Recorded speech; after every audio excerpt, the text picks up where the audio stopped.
Hi everyone, it's Ros Hill here again. I'm going to be doing some latch hook crochet with you. Before we start, I'll show you one or two bracelets that we've made so far. We did the leaf bracelet, which I use a lot of leaves in latch hook crochet, and this is done with a slip stitch, so that's one of the ones we did. We've done one which I call a rainbow drop bracelet. It's got raindrop shapes on it, or you could call them teardrops, I suppose. That's another one. So we've got one here that's got circles on it. Managed to make some circles along the chain there. Okay, there's a little hole in the middle. There's one there too. So that's a good one to do. So the one we're going to do today is using a new stitch called the Bullion stitch, which is a pretty stitch which I like to do. I sometimes call it a spring stitch because it's easy to remember. I think it's like a little spring. You see that? There? Okay, so we're going to do that. Let's have a look for some yarn. I'll find the end of it. Here we go. We're going to start with the slip knot as usual. Busy finger holding that on the yarn. Have a look. There we go. So this is going to come over like this to make the slip knot and bring it back into place there. Okay. And we've got an end there to tie as well. Right, we're going to do about 5 stitches to start off with. 1, 2, keeping them loose, 3, 4, 5, and then we're going to do this stitch. It's a good idea to count this one in 5s just to get started. Okay, so we're going to go around this hook here 5 times, so that's once we've gone around, then again twice, 3 times, 4 times, 5 times. That's quite loose, and your busy finger is there all the time to control the stitch, the loops on the hook. And then we go round through the hook, and then the next thing we have to do for the Bullion stitch is to pull that through all those loops on the hook to make that spring.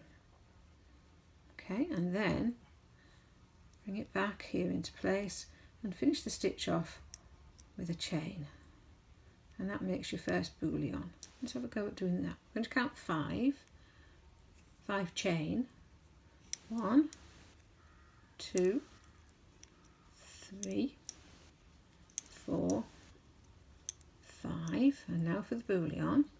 So we're going to move up a little bit here, and this busy finger's still got in control there, and I'm going to go around 5 times, once, twice, 3 times, 4 times, 5 times.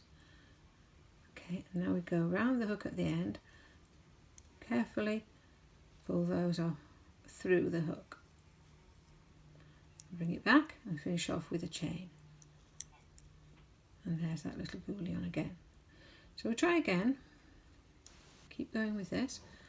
Remember, 5 chain in between each one, 1, 2, 3, 4, 5, and then 5 times around the hook, 1, 2, 3, 4, 5, and round the end of the hook there, gently keeping them all together and even, and pull them off the end and through, bring it back again to your busy finger and make a chain to finish, and it's made another little Bullion along there. So we've got 3 there now.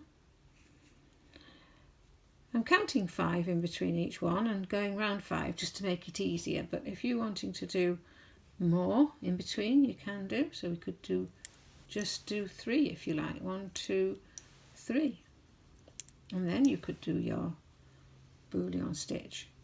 To make it anything worthwhile, you need to do more than 1 going round, so we could do, say, 4, or even do we could even do lots and not bother to count if you like.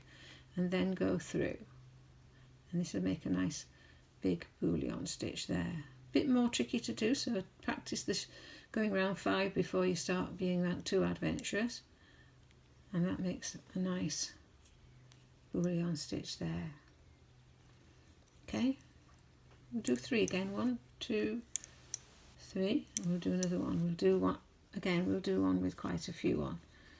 Round, round, and round, and round, and round. I'm not counting this time, look, I'm just looking to see how big I want it. I think that's about right. Okay, and then keeping this fairly tight, not pulling it tight like this, but fairly tight, because it's going to go through there, like that. Pull it through, back into place, and then finish it off with a chain that goes through. So it's a bit bigger, that one, look. And because we're only doing 3, 1, 2, 3 in between, they're quite close together. So it's up to you. You can do them in 5s. Good idea to do them in 5s to start with here. 5 chain and a bullion with 5 loops going round, 5 chain and another one. Then you see then those are all even, whereas the ones here have started making the bigger and closer together. Okay, let's finish off the way we started with counting 5. That's 2, 3, 4, 5, and round 5 times. 1, 2, 3, 4, 5. Careful with this bit, because if you don't push it up here like this, keep it all together, push it up so you're in control of it all, and then pull it through. You've got 5 to go through. Pull it back and then yarn over and pull it through. And we'll finish off with 5. 1, 2, 3, 4, 5. And we need to cut the end off, leaving enough to tie your bracelet. Pull it up like we've done before, and let's have a look at it, see what we've got now. It's a nice bracelet. It doesn't have to be even, but it can be. So of course, if you're making it even, you need to count 5 chain and 5 loops going round. And if you don't want it to be even, you can make them bigger and make them pretty, like this one. It's a nice stitch to do. It's one of my favourite stitches. So that's your bullion bracelet. Happy hooking. I hope you'll come back and join me again when I do another video. In the meantime, don't forget to subscribe to my channel. There's a button, I think, to press for subscribe. Subscribe there, and we'll see you again. Bye for now.